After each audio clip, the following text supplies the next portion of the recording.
Welcome to Detailer's Roadmap Cruise Control, helping you navigate the roadways of life, business, and everything in between. Hey guys, it's Kevin Davis from the Detailer's Roadmap Cruise Control Podcast. This is a special edition, Campfire Edition from Moab-ish, Utah. We're actually in the San Rafael Swell, which is about 80 miles from Moab. I'm here with one of my best friends in the world, Jason Rose, which is awesome. We've been here doing some off-roading, camping. Jason's been fighting fires this whole week, so we're going to be moving back and forth as this smoke and fire. All right, for those of you that are listening to this, you won't notice that Jason is moving around back and forth. So make sure you go to YouTube and check out the video so you can get the full effect of this video. So Jason Rose, thank you for joining me. And like I said, we will continue to try to evade the smoke. So if you want to sit over there, sit over here, whatever. I think I'm good for a moment here. Yeah. So welcome. Yeah, thank you. And you can just talk to me. We don't have to look at the camera. I mean, if you want to just give your beautiful face more camera. Hey, everybody. Thanks for listening. Hey, so thanks for coming on board. Yep. I've been looking forward to this. You and I have obviously had these conversations 1,000 times over the years. We've known each other for a while. We spent a ton of time together. Yeah. And like this, we're up here doing what? We're doing a little bit of Jeeping. Jeeping, my other passion. Yeah, I would almost say that your detailing is your other passion. Jeeping is the first passion. Could be. Could be. Jeeping and camping, I know this is where you're happiest. Is that killing you? So detailing pays for the Jeeping. I understand, yeah. Yeah, my businesses pay for Michelle's Jeeping, so I guess Really? it's following you. Anyway, so we'll keep going. Yeah. Hey, so I talked to you earlier about kind of what you wanted to talk about, and you said that people, I was pointing out that people have asked me what Jason's detailing career origin story is. So like we'll just say you're a detailing superhero. All superheroes have to have an origin story. So I would, if you want, we have time, just go through your story. I'd love to know. I'm assuming that out of the womb you were holding like polisher? maybe a DeWalt or Makita rotary with a 13-inch pad on it. You're like, hey, your little glasses are fogged up. Let me polish those out. But no, tell me I know this story, but I'd love for other people to hear it because it's pretty interesting. Yeah, I'm battling flames here. Whose idea was it fire? Yours. Okay. By the way. I'm going to stand. Can I? You can stand, you can walk around. I don't care. All right. Hey, am I still in camera over here? Yeah, you should be good. Yeah, so basically high school age, so 14 years old, started washing cars. Started with the family, went to the neighbors, and then to teachers and, blossomed from there. And all of a sudden people started throwing money at me for doing it. So I must have been doing okay. Yeah. And then after high school, it really became a mobile business to put myself through college. So I had a 12-year mobile detail business in Southern California. And 6 years of college, but it did very well putting me through college. I had more money than my friends and I worked less hours. So yeah, mobile detailing in Southern California could be year round. And you were a single operator, right? You didn't have employees. Did you have anybody working for you? I had employees the last few years, but if you're listening to this and not watching the video, the acrobatics that Jason is going through right now to try to avoid this huge fire that he built. And now I know why you sat there. For ambiance. I'm gonna push it over. There we go. So maybe that'll help. It'll calm down a little bit. Yeah. So you had employees. Now this was back, you say mobile detailing. I started a detail shop. This was not you're a little bit older than I am. So this would have been in the 80s, right? The late 80s, early, somewhere in there. Well, I graduated high school in the early 80s and graduated college in the early 90s. Okay. So yeah, mid to late 80s. Yeah. There was not necessarily a detailing quote unquote industry at that time, right? No, you had to explain to people what detailing was, and there was no internet, there was no YouTube, nothing like that. So you really had to explain to customers, you had to explain to people, what do you mean you're going to come to my house or you're going to come to my shop? And so you had to explain the service first of all. Yeah. Well, what was that service? I know what mobile detailing is now, but back then you're almost like inventing mobile detailing because there wasn't, you didn't have any. Well, in the beginning, and there was a bunch of us doing this, but it's mobile washing and waxing, basically. It's glorified waxing. Mm-hmm. So the quote unquote paint correction that we have in our industry now didn't really happen back then, except in body shops. They would grind away with a rotary. So it was like spreading wax, doing light polishing, Yeah. And then later on, we experimented and tried paint correction. You burn some paint and then figure that out. A lot of paint? Because there is no classes. I mean, everybody who's started detailing in the last 10 years, they don't know how good they have it. No. They really don't. They have no concept of how good they have it. Yeah. Because to try and learn everything trial and error, and it's a whole different time. Yeah. I mean, now, my learning curve, I think it took me 3 years, until I got confident polishing paint. Wow. Yeah, I mean, I was nervous the whole time, first 3 years. But nowadays, somebody... 'cause at that point, you can literally damage someone's paint. Like it is not that hard to burn paint with a rotary. No. Very easy. Within seconds. But nowadays, if somebody started today, they could have a learning curve that's measured in months. Yeah. 3 to 6 months. They go to class and watch YouTube videos, and now all of a sudden you've got some skills.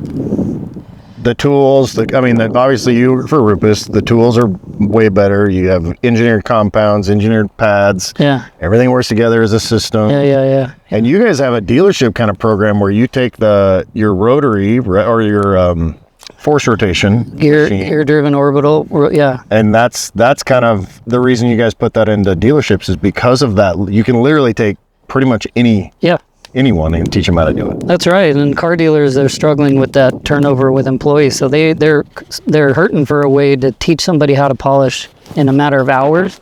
Yeah. And get somebody up to speed so they can be turning cars. Not turning burn. Not turning burn, just turning. So the systems now are amazing. In fact, I was doing a class a couple weeks ago, and I made the comment in the class that if I could just go into a time machine and go back in time, and if I could have my business back in the 80s, how different it would be knowing what I know now. It would be incredible. And you'd have to take the tools and the pads and the compounds with you. It would be a big time machine. We would fit all the equipment and everything around me. It looked like you were going to SEMA with those big ass crates that you take to SEMA. But oh my gosh, how joyous that would be, and how much more efficient. Yeah. And how much more money you can make. So you guys don't know how good you have it. that old guy speak, right? Yeah. But I think that's important for people to understand, because I think there is, as we know, I've talked about this on this podcast and others, that there's so much ego in our industry. Mm-hmm. And when you really look at everything that you would have to go through if it was 25 years ago versus what you actually have to do to be good at this job now. Yeah. The ego, the overinflated ego is a little bit out of sorts. Yeah. It is actually, but and the cost of entry to get into this business is still low. I mean, it's always been low. Yeah. But the ceiling is much higher now. I'm impressed and happy and pleased to see that there are, millionaire detailers. Oh yeah. I'm really liking that. Mm-hmm. And it kind of separates them from, the guy with a hose and a bucket and says, I'm a detailer. Right. Yeah. Yeah, we have guys that, like on the partners of some of these detailer roadmaps, detailers roadmap sites that, they're doing million, saying, how can I increase to 2 million a year? And the revenue numbers that these sites are doing are pretty crazy, these shops. Yeah, and I'm happy to see it. It's a very, very well developed business now. Yeah. So you went to college, 6 years in college, which was, what's your degree in again? I double majored in psych and human services, and that took me 6 years to do my 4-year degree because I was actually working full-time. Yeah. School full-time, work full-time. People used to do that. They work their way through college. I know.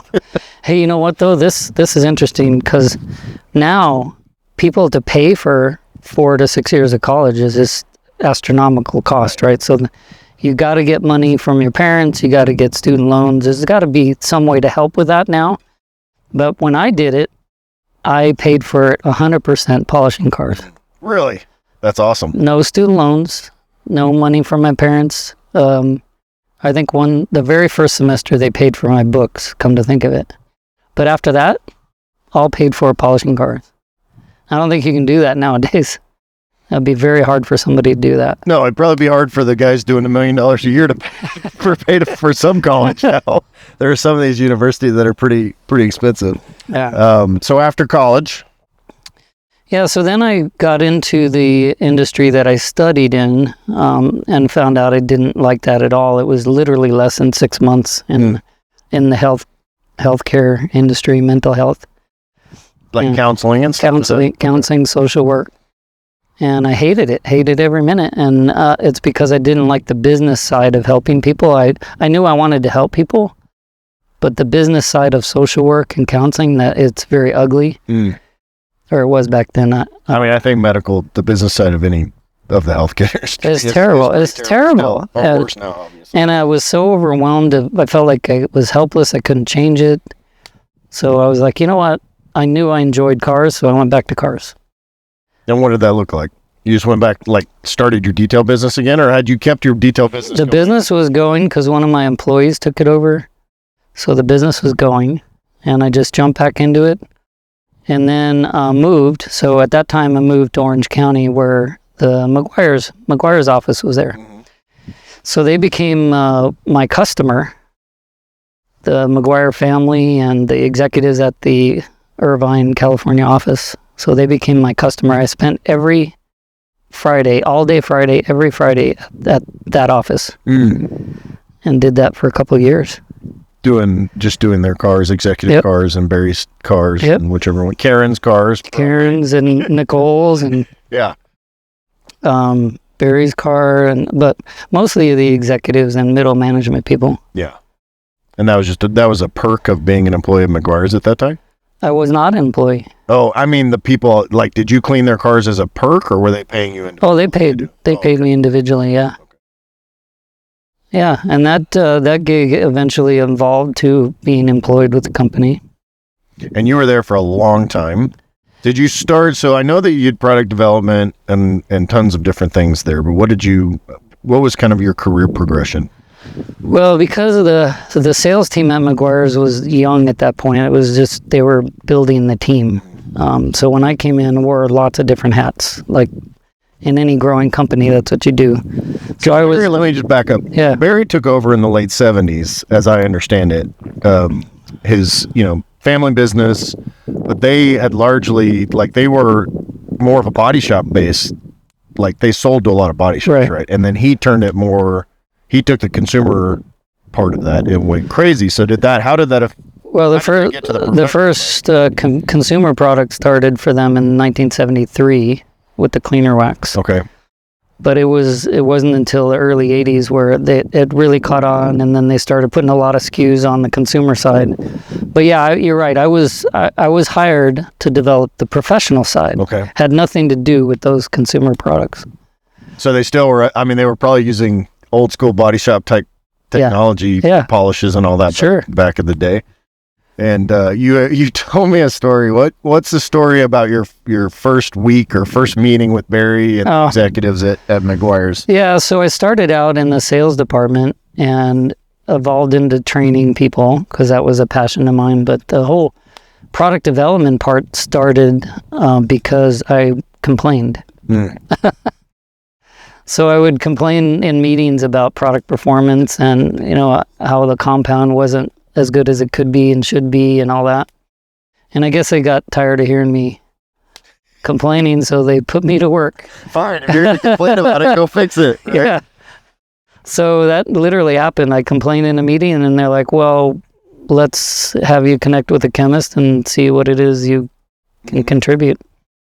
So that evolved to my first early products, and they were quite successful, if I say so myself. They were, cutting edge. Get it? Cutting edge. Cutting edge compounds. Oh, sorry, bad joke. That's a good joke. I like that. So the earliest was M85. Back then it was diamond cut, and M85 got improved. That was the very first thing. But with a team of people, it wasn't me by myself. It was just a team of people. I was part of the team. We had chemists. I would tell the chemists what I want the product to do. They would go in the lab and try to do it. And then later with products like M105 and 205 that a lot of people know, those products started with a conversation with a chemist where I would say, hey, I want the product to do this, this, and this.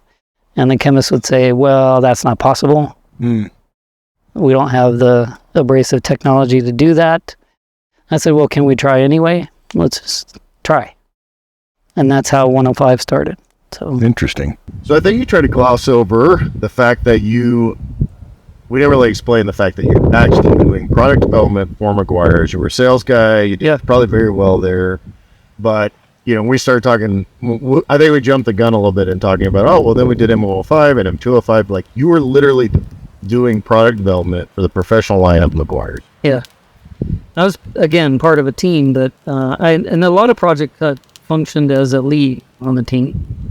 But I really gave some guidance to what we wanted in the product, and chemists would get involved and first, say, no, that's not possible.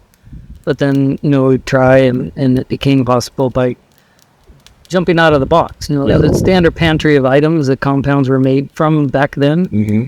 But if you get out of that box and you look into other industries, optics industry, and yeah, because they've had to polish for windows and glasses and telescopes and parabolic chambers, right. And acrylics, polyp scope. Yeah, and once you start using some new abrasives, it really kind of changes the performance. And that was one of the things that completely differentiated what the professional line, like 105 and 205 and 101, right, had. And I'll screw this up. What kind of abrasive? Non-diminishing abrasive versus diminishing abrasives, or somewhere in between? Like you're gonna screw it up because everybody screws it up. Yeah, we'll get a little bit nerdy here, but it really began the whole non-diminishing abrasives is something most people don't understand, and actually marketing people hate that term non-diminishing because it's harder to describe the behavior of the abrasive. Okay. But if you describe a diminishing abrasive, it's so easy for people to understand. It starts big, gets small. It gets smaller. That's how the abrasive behaves. Yeah. But as soon as you go into these non-dims, it's harder to explain because it's not as easy to visualize what's happening. Okay. But they're super, super tiny. There's more of them, so the density is cranked up a lot. There's more of them, and they're literally slicing at peaks. Right. In the texture in the paint, but it's not diminishing in the context that people think it is. It's not diminishing. Okay, and I know, is that why M105? I know M101 they said dust less, and it kind of didn't like experience, but yeah.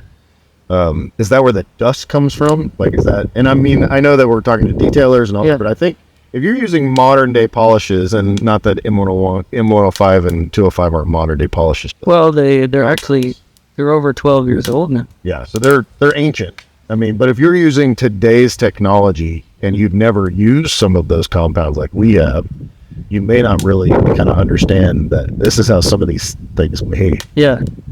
No, the dust is not intentional, but it's impacted by a number of things. The climate is one. And then actually I have a suspicion that I haven't been able to validate, but I really think that many, many detailers, if you leave the cap off a bottle, you can actually change the formula inside the bottle. Through oxidation, evaporation, and all that. Solvents outgas, water evaporates, and then you're literally playing chemist because you are changing the formula inside the bottle. Would I shake it after that? But I think there's a lot of dusty compounds that get blamed on the compound when it really was somebody just left the cap off too long. Or you're in Phoenix in July and it's just very, very dry anyway. Mm-hmm. And all compounds will be drier in that environment. So there's the challenge for product development always has been to make a product that is globally accepted. Because chemists can actually, and developers, they can make a compound that performs beautifully in Southern California. Yeah. And then you take that same compound and go to Phoenix, Arizona, and it will be terrible, absolutely terrible. So that's one of the hardest lessons I learned while I was at McGuire's is we had to validate performance in 4 climate zones. You know, you have hot and dry, you have wet and dry, you have cold and wet, and cold and dry. Sounds like a Thursday in Montana. All those from morning to night. Morning to night, yeah, that's a summer afternoon. But you have to formulate compounds that can actually perform in all those climates. Because if you don't, you have regional products. You don't have global products. And did you do that in the lab? And or did you do it in the lab first and then take them out to the field, or you did it? I believe I'm not certain on this, but I believe while I was at McGuire's, I was one of the first on the team that actually took products into other countries and tested it, and other climate zones within the U.S. Because those 4 climate zones do exist within the U.S. Oh yeah. But when we're done with the product in the lab, the first thing we do is just take it out to these different climates and see how it behaves. Test them. Yeah. So with the 105 and 205 had the flip cap on them. I was just wondering, like, did you, in Rupus, all of those caps are what are those called? Pop them up, the pop caps, I guess. You pop them up and then pull them back down. Right. So you wouldn't naturally leave that. Is that something that you pushed for, or is that was something that was part of what they did? They had those caps before I joined Rupus, but it's a good cap because it does provide a very adequate seal when you close that cap. And it's a self-cleaning cap, so this is another important part, because if you have a flip cap, it leaves the orifice open even when you flip the cap down. Yeah. So compound dries in that orifice, and then you sit squeeze it out. Yeah, get the. So or you get little chunks that then you get pigtails and all that. Yeah, a chunk of abrasives. So the cap design, bottle design, all that stuff's important. That's interesting. So you're at McGuire's. So you basically just developed the entire product line, and then you invented something that I think we use across the industry now, right? The pads. Didn't you? You had a big hand in. I did contribute to pads, but again, it was a team of people. But I had some ideas on pads. I'm treating you like you're an NBA star. It really was a team effort. We all put forth our best effort, and so I'm trying to give credit. Credit was absolutely. You were part of the team that developed this. And I think one of the things I brought to the table as part of that team is I would challenge our raw material suppliers in a way that I don't think people did before I was there. And I developed relationships with the raw material suppliers, and I would really challenge them to push the envelope and come up with raw materials that performed better or different. Because up until that point, that's pretty much standard abrasives, standard solvents, standard oils. And, it was just a standard pantry of items that all compounds had. But if you go to these suppliers and you say, look, let's have something else. Show me what else you got. If you wanted like different levels of lubricity and different levels of abrasion and catalyst, like your solvents and all that. So those are the. And it's gotten to the point now. I mean, after I left McGuire's and went to Rupus, did the same thing with them as a part of their team now. I'm pushing raw material suppliers and trying to get different ingredients. But one of the things I was able to accomplish was reaching out of that pantry, out of the standard ingredients that everything's made of, and really pushing the envelope on performance. And to be able to do what we're able to do now, we couldn't do 10 years ago. We're able to tune a application of compound. I mean, to the point where we're measuring seconds, we're measuring how the wetness and the dryness is in the beginning of the cycle, at the end of the cycle. We're fine-tuning in a way that was like a pipe dream 10 years ago. And was that something that you've been working towards? So you went to work for Rupus, 6 or 7 years ago? 7 years. 7 years ago. So my production assistant is watching microphones to make sure we're good to go. So. Are we good? Are you good? Okay, we're good. So you went to work for Rupus, and you are now the global. What's your titles? Global Director of Training. And you do product development like as your side gig. Yeah, the other full-time job. After midnight, before 4 a.m. And no, yeah, product development. I'm on the product development team for Rupus as well. And then the other thing that I do for Rupus that I didn't do at McGuire's, I mean, I was a lead trainer with McGuire's, but I pretty much coordinate our training efforts globally. And then we have two, we have two training academies, one in Milan, Italy, and the other in Denver, Colorado. Which is where you live. Yeah. Yeah, so you have this, I mean, you basically designed and implemented, you designed and implemented this whole, training center. It's specific to the colors of the walls and the lighting and the classroom. Yeah. And that was a fun project, making a training academy. You just wanted a place to wash your pickup and your trailer, so you have somebody else pay for it. Yeah, here we are camping, and I'm going to go back to the wash bay and wash my camping gear. No, it's fun building a facility that is not only a training center, but it's an example of like world-class detailing center. Yeah. And how many students are going through each one a year? Yes. Ooh. We started to count, and then COVID hit, and it kind of stopped counting, but I mean, it's hundreds. Yeah. No, I don't actually know exactly how many. So you guys do like you guys do kind of weekend trainings, and you do manufacturer trainings with different companies, and distributor training, boat classes, car classes, body shop classes. Yeah. And your travel has changed a little bit since COVID, but you're back at. I mean, you go global. This year, I'm back full force with global stuff. Yeah. So I'll be in not next month, July, in a couple months from now. I'll be doing the Central America thing, Guatemala, Costa Rica, Colombia, Mexico City, and then in August I'll be in Australia, New Zealand. Yeah. So I think one thing, going back to product development, I think one thing that our industry hasn't really figured out yet is because people are still like, well, what compound, what pad, what this, what that, how many, passes. And what Rupus is doing and what you've been instrumental in doing is creating these, because every other industry uses a system in which you have a tool, you have how to apply that tool, and you have the chemistry that goes with that tool in order to do it. Well, so if you look at the system approach, and actually in other countries like Western Europe, the detailers in Western Europe and body shop people, they are more accepting of the system. They actually think of things in systems rather than products.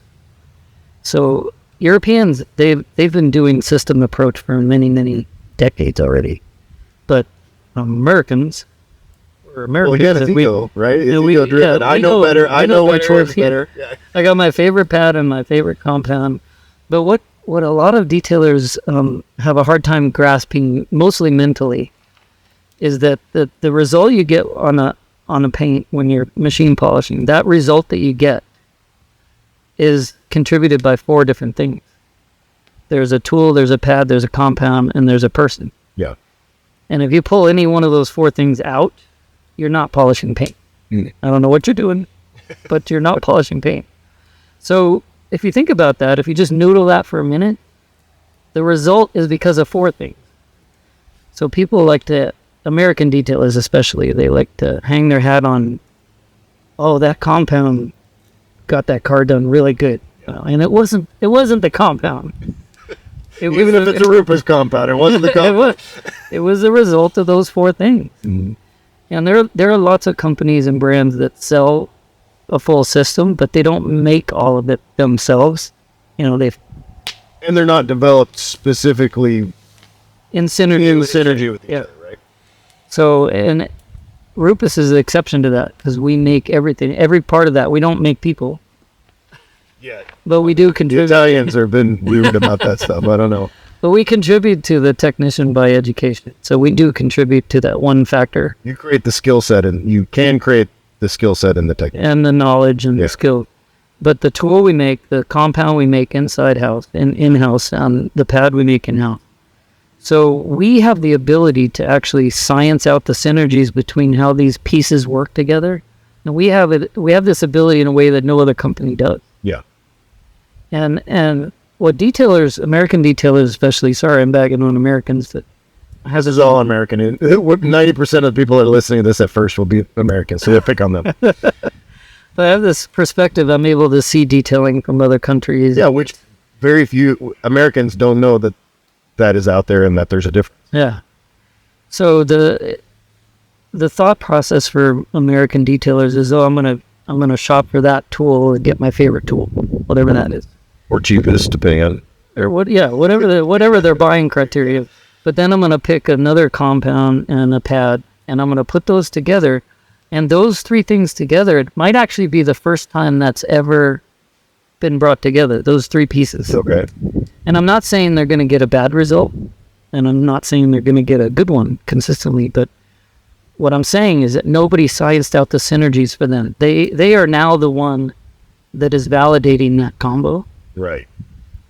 And what Rupus brings to the table, which I'm very proud of, is we have already validated those pieces working together. So what you get with our system is consistency and reliability and performance. Right out of the box or right out of the package. Well, I mean, this isn't a commercial for Rupus, but I think it's interesting in that if American detailers don't really think systems, they're essentially trying to create their own systems, and there's too many variables to actually have a system. Because, and I know it drives you crazy. People say, "Well, I know you said to use yellow polish with the yellow pad at this speed, but I use a blue pad and I put the yellow polish on it, and I did it at this speed." And like you're like, "Well, we spent all this time making that work for a reason, right?" Well, and within our system, the color scheme that you mentioned is actually a starting place. Right. But there are crossing the colors that happens. In fact, one of our most popular combos used is the blue cap compound, our coarse aggressive compound with the yellow wool pad. So those two it's a very popular combo, and it works fantastic. And is that something you teach on? Yeah. Okay. Yeah, the colors are a place to start. It's for people new to our system. We've given you how to start. And the wool pad stuff, the wool foam combo pads was something that you were involved in and kind of developing early on, right? Because McGuire's used to make those, a version of those, not the ones that you guys have. They didn't have like a small, thin microfiber. That's microfiber. But the wool pads with the foam interface, that's all they. It's new to Americans actually, but in Korea that technology has been used for 20 years already. So you get the cutting power of the wool, but you have the softness of the foam, which reduces heat. Is that the purpose of that combination? It's for contouring and it's for heat management. That's cool. I love those pads. We use those on the Cobra Hardtop and the Cobra itself. So yeah, that was cool. So I think one of my big pet peeves is intellectual property and buying all these knockoff tools, which they But I think one thing that I hate the fact that they're stealing intellectual property, and it's happened. Every name brand is still doing it. There's tons of name brands that but I think the missing component is if you want to be as efficient and successful as possible, then you really need that system, right? Like if you're buying a knockoff version of Bigfoot or whatever, and then you're trying to use it with your pads and someone else's compounds, like what's the point? Spend an extra $200 on the bright polisher. You guys give excellent customer service and all that. And again, like I say, it's not a Rupus commercial, but I think that my goal is I want to educate the detailer on why the things that they purchase and use together matter. And I'm the wrong person to talk to about that because obviously I have a very biased opinion. Yeah. But as a former detailer, I mean, I'm not detailing anymore, but I had a 12-year business. And the way I would buy, and buying behavior of detailers is something, if you're out there thinking you need a polisher and you're going to polish paint every day, there are different ways to do that. You can buy a cheap whatever and, replace that tool every year when it breaks or wears down. Or you can get a high performance tool and invest in more of a future. So you're talking about, Rupus has people that bought Bigfoot polishers the very first year and they're still using it. So 7 years ago.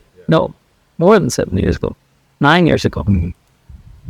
So it's buying behavior is just something you want to consider. And are you buying for today and tomorrow, or are you buying for next year and the year after that? Yeah, because everything I do is ROI. So I want to make sure that your return on that investment is if you have to buy the same tool multiple times, or if it's not as efficient, or obviously I'm not big on the efficiency thing, then the ROI is. So we were talking about dust, and when you had to walk back to get something for this fire that has systematically tried to kill you for the last hour. And I know that you had a little bit of breathing when you came back. Explain. And we're at like 6,000 feet. It's not because you're out of shape.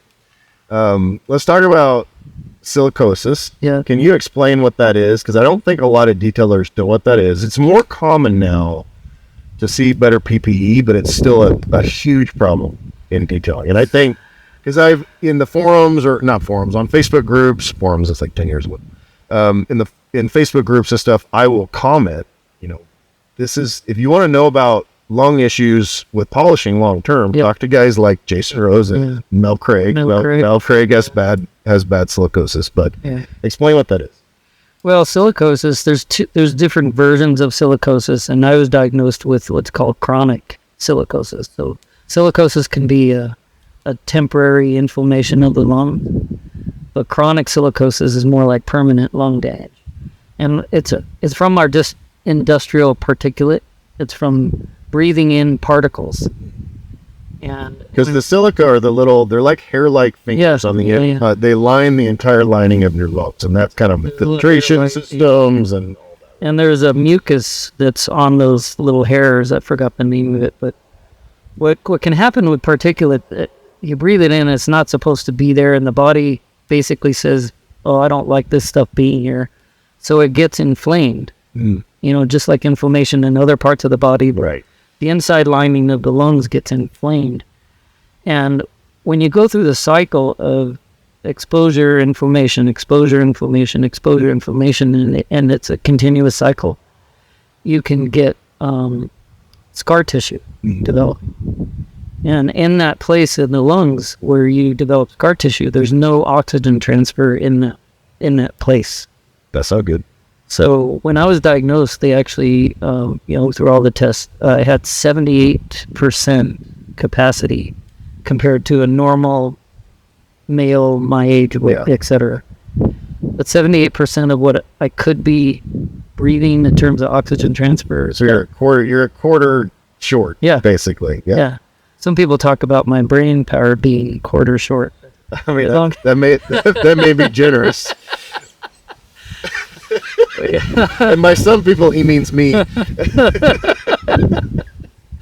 So and they said at the time it's permanent damage. And by the way, another little side story: how I discovered and how I got diagnosed. It wasn't in my business and detailing and doing that. The reason I discovered it is because I had on my bucket list, I wanted to go snowshoeing in the Swiss Alps. It was something I decided I'm going to do. And in training and conditioning, getting ready for that in California, I'd go to altitude and, hike and do all that stuff for the condition. But I would get up above 10,000 feet and pass out. That tends to affect your training and performance. Yeah, so, and it happened repeatedly. So then I went to the doctor and I'm like, what's up with this? Because I'm conditioning to go to the Swiss Alps. So they did all these tests and they said, you have silicosis. And by the way, you're not going to the Swiss Alps. Because 14,000 feet was just not something that they saw me doing. And I told the doctor at that point, I said, I'm going. So I'm going. You got to figure out how to make that happen. You help me do it, or I'm just going to die. So I went and got a second opinion. That doctor said the same exact thing. And then the first doctor called me a couple weeks later and said, I took on your challenge. I found an experimental drug. It wasn't approved by the FDA at the time. And it's for people with your silicosis condition and that want to go to altitude. The specific drug helps you get there. Like, cool. But it's not tested, not validated. So I'm like, cool. So, and actually going to the Swiss Alps was the first time I had used it. And how did it work? I mean, you're still here, so obviously you didn't die. I felt like Superman. Yeah. I mean, we already talked about your detailing superhero origin story, so now the truth is coming out. No, so I did exactly what I'd hoped to do. I snowshoed in the Swiss Alps. I had friends there that helped me, and they knew of my condition. And if I passed out, we had a plan. Yeah. I was going to get off the mountain, but it was wonderful, and it worked, obviously. But now, fast forward to now, I moved to Denver, and I live at altitude all the time, and I'm actually not needing that drug anymore. Even if you go above 10,000 feet? I go to 12, 13,000 feet all the time driving a Jeep, and I don't pass out. It's interesting. And it basically, the 78% that you have, it made the 78% work as well or better than the 100% that you had before. So, but getting back to silicosis, so to ground it in detailing, and any of you listening or watching, if you are polishing cars and you're using wool pads or you're using compounds that fly off wool pads, you need to be at the very minimum wearing a dust mask, but some sort of respirator or filter for vapors is also good. But you need to be doing that because with that continuous exposure, and one exposure isn't going to kill somebody, and you're not going to get silicosis one time getting. But these guys are polishing 40 hours, 50 hours a week. Yeah.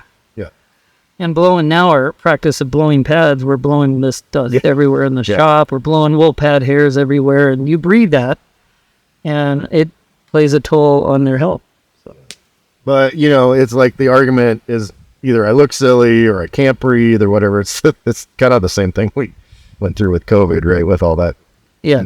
And honestly, that mask stuff, depending on where you're at, was kind of nonsense. This is not nonsense, because this is actual particulate matter that you're bringing in. You don't see guys painting cars without respirators. You don't, see furniture people, like our industry, just like when I developed the tool belt thing, there's things in our industry that are used in other industries throughout that we don't use in the detailing industry. And I think PPE is getting more accepted. And so anybody that's listening to this, because you would think, well, Jason, you're not a coal miner. How did you get silicosis? It's literally from polishing paint. That's how you got it. Years and years of doing that. And by the way, let's connect to our previous topic. So we were talking about compound development, right? And diminishing, non-diminishing abrasives and that stuff.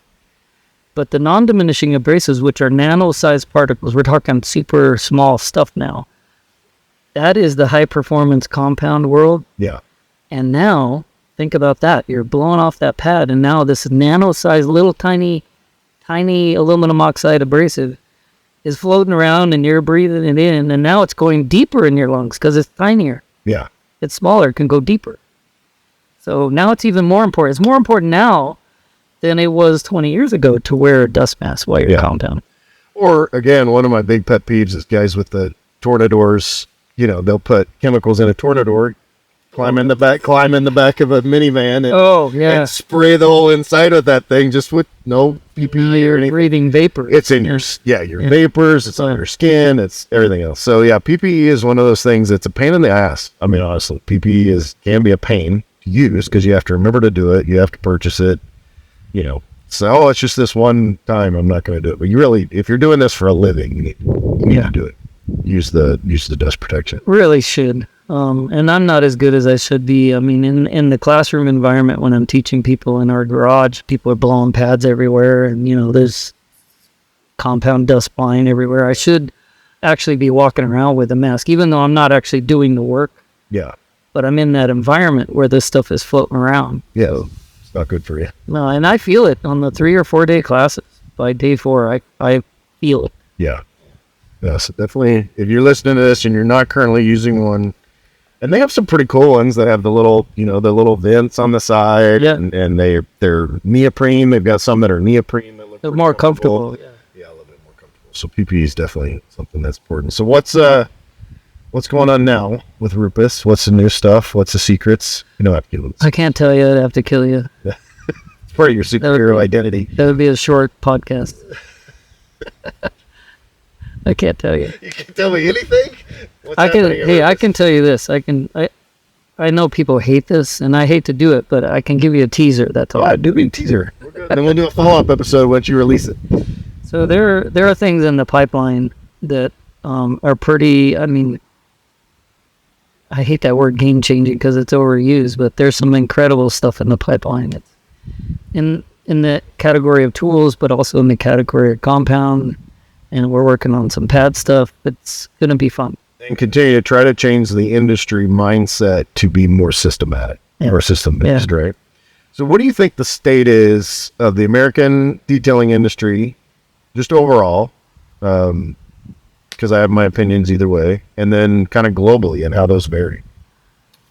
Well, I have, obviously I care a lot about business and I care a lot about detailers. So because I care, I have concerns. And there's some things I feel like are around the corner, that we can't see right now, but they're around the corner coming at us. And I feel like there's going to be some major changes hitting detailers in the next few years. And one of them's on the paint side of things, because there's some big changes happening in paint on cars. Is that like what? I don't even know. I mean, I know we've moved to waterborne. They're doing new waterborne technology, or what's what's happening is the trends on paint thickness are getting thinner and thinner. Jeez, yeah. So every new model year, things are getting thinner and thinner and thinner. But the other thing that's happening is the car companies and paint companies are experimenting with ceramic infused clear coats. Okay. To the extent that if their marketing team got behind this and they started promoting this, it would be like, why do I need to go do paint protection? Yeah, why do I need ceramic coating? People buying a car, they're now gonna get the message from the car dealer that says, "Hey, you don't need to go buy that aftermarket paint coating because we put it on the car already." Yeah, and it's not a real. Yeah, it's like the undercoating. It's like the undercarriage protection that they've been selling since 1970. And the car still rusts 2 years later. Yeah, absolutely. But the word ceramic, is getting thrown around in consumer products, and it's being applied on car washes. And now the car dealers are going to say, "Hey, we're selling you this ceramic clear coat," and it's going to confuse consumers, and that confusion, I think, is going to hurt detailers, because the detailer's trying to sell a product that is in the price range of 1,000 plus, 2,000, 3,000 plus, paint correction and coating together. Right. And they're competing with this car they're going to buy anyway in finance. And, oh, by the way, I already have ceramic coating on it. I don't need you. I don't need the details. So I'm concerned about that. And we already see the impact of consumer grade ceramic waxes. Yep. Where people are going to detailers saying, "Hey, I got this spray bottle with ceramic wax. Why are you charging me $2,000? I paid $18 for this." Yeah. So it puts them in a hard position. They have to explain themselves, right? Right. So how do they get ahead of, like, what would your advice be to someone wanting to get, because what we want to do is get ahead of that, right? Like, how do we get ahead of that? Or do we just cash in as much as we can in the next 3 years? Well, of course, ride the horse while it's running. I mean, you want to ride the wave while it's going, but I think the best long-term survival strategy, if I were a detailer, and I'm totally not, so I probably shouldn't even say this. Yeah, but you spend more time with detailers than any detailer on the planet. Yeah, so that's true. But I would say the survival strategy is to diversify now. Because if you're a detailer out there and you've hung your hat on high-end paint correction and high-end paint coatings, and that's all you do. Yeah. If the bubble bursts, and some people say if, I say when. Yeah. But when the bubble bursts, what are you going to do? What's your... Yeah, we need PPF and tint and glass repair. Yeah. And because there's so many automotive services that you can do that people want a one-stop shop anyway, if they've been given the opportunity. I know a lot of people now are moving towards PPF and doing it in-house versus third-party. And window tint. Window tint is high margin, easy to learn. Yeah. Yeah. And coating other things besides paint. So, getting into fabrics and coating leather and doing all kinds of different surfaces. But just diversify. And home coatings. That's the one thing I think that detailers are missing. There's a few detailers that do both. And I've seen people move and say, I don't even need to do automotive anymore. Yeah. Because the home-based coatings, refrigerators and ranges and concrete and, all of this stuff. Shower enclosures. Yeah. No, there's a lot of ways to diversify. The point is, diversify. Yeah. Because if your whole strategy, your business revenue stream is all on one path, it's a vulnerable place to be. Yeah. If you want to see a good example of that, look up Kodak. And if you're under the age of 25 and don't know what Kodak is, that will tell you something. Because they basically had an opportunity to go digital earlier in the day, and I think the story goes, I'll screw this up again. Yeah. They didn't diversify into digital at the time that they could have and should have. And so it's and obviously that's on a multi-billion-dollar scale, but. Or IBM have a similar fork in the road with it, and then they. Yeah, because it's international business. International Business Machines or something, that's the name of the company. Yeah. And they wanted to focus on business, so they had an opportunity back in the day when Bill Gates and Apple were doing their thing, or Bill Gates and Steve Jobs were starting their deals. Right. And they're like, no, we're going to focus only on business, which they still have a enormous business for that, but they missed billions and billions of dollars. What about globally? What's the kind of, if most of our guys are listening to this, girls are listening to this, and they're American detailers, what could they learn from the European market, from the, just, let's not even say European, but international market for detail? Well, it's very different in the sense that the labor rates, because in detailing, the biggest expense that a detailer has is labor. Forget the equipment and all this other stuff, but labor is the biggest expense. But in other countries, that per hour labor rate is a dramatic contrast to other countries like America. Western Europe has very high labor rates. And what I've seen is that when the labor rates are high, like if a person is very expensive per hour, then it becomes more important that knowledge and skill is dialed in, because you can't have redo. Right. A redo gets to be very expensive. So it has to be done right the first time. Mm-hmm. But if you're in India or Thailand, where the labor rates are super low, they don't seem to care as much about, it didn't get right the first time, we're going to throw 5 people at it and fix it in 20 minutes. First time quality is not necessarily the main concern. Yeah. So, I mean, it's a different, detailing is different. There are some things that are very similar and the same worldwide about detailing, and then there are things that are very different. Yeah. And the labor rate is where it just gets really different. Yeah, I don't think a lot of our American detailers would want to go work in a for a Taiwan-based detailing organization or in that market. They certainly wouldn't. It's a totally different deal. Yeah. Well, we got a couple more days here in Moab. Pretty excited. We'll go out in early morning. And beautiful. This is the San Rafael Swell, which is actually like 80 miles from Moab. But absolutely beautiful. We saw some arches today. We saw some petroglyphs. Is that it? Yeah. Petroglyphs. Some drawings on some ex-cave walls. I guess they've kind of collapsed now, but that was fun stuff. So, yeah. Well, any other great advice for our great detailing industry that you can share before we go? Well, I'm trying to think of what I'm on my soapbox lately. So paint thickness, pay attention, get a paint gauge, because it's getting thinner and thinner. So really, really pay attention. I have a prediction that the incidence of detailers burning through or damaging paint is just going to increase. Because on that subject, would you recommend, like, it feels like to me that in the last couple of years, we've kind of gone beyond flat paint on it. From most OEM paints, there's not enough paint on the car to flatten it out. Is that true or false? You mean flat by non-metallic or flat? No, flat texture? by no texture. Texture, yeah. Textureless paint. No, texture is a purposeful thing. Here's education for detailers, because texture, although paint thickness is getting thinner and thinner, texture is getting more and more. Yeah. If you go to any new car dealership and you'll be like, holy crap. Well, and some brands like Mercedes and BMW, Audi, that used to, I'm going back 10, 15 years ago, they used to pride themselves on being, having flat paint. Yeah. But now, oh man, you buy a new Mercedes and it looks like stucco. Yeah. It's very textured.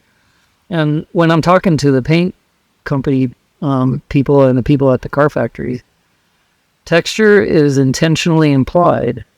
And you'll also notice that there's a lot more metallic colors. Yeah. That's for a reason. And that is because it hides defects. Yeah. So the substrate in the panel, rivets or even primer imperfections or base coat imperfection, all that stuff gets hidden very well by texture and metallics. Interesting. And it's working because the average consumer, they're loving the way cars look. Yeah.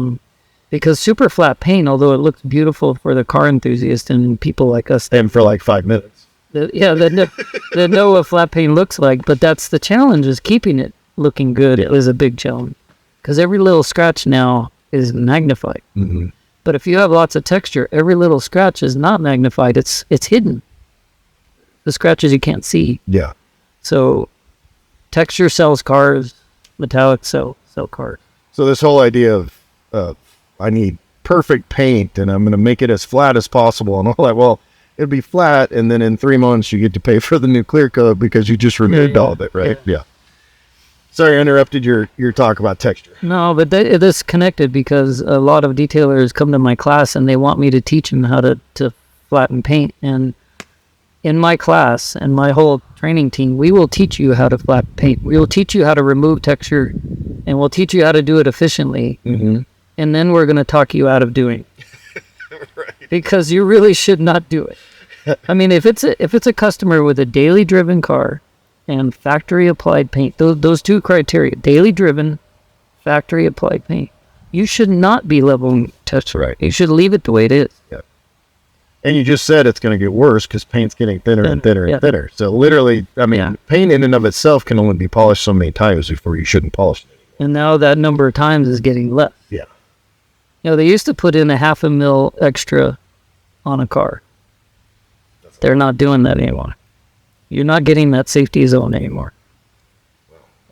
So be careful when you polish. So sometimes maybe the 100% correction, 60's the new 100. That may be the title of this episode, 60's the new 100.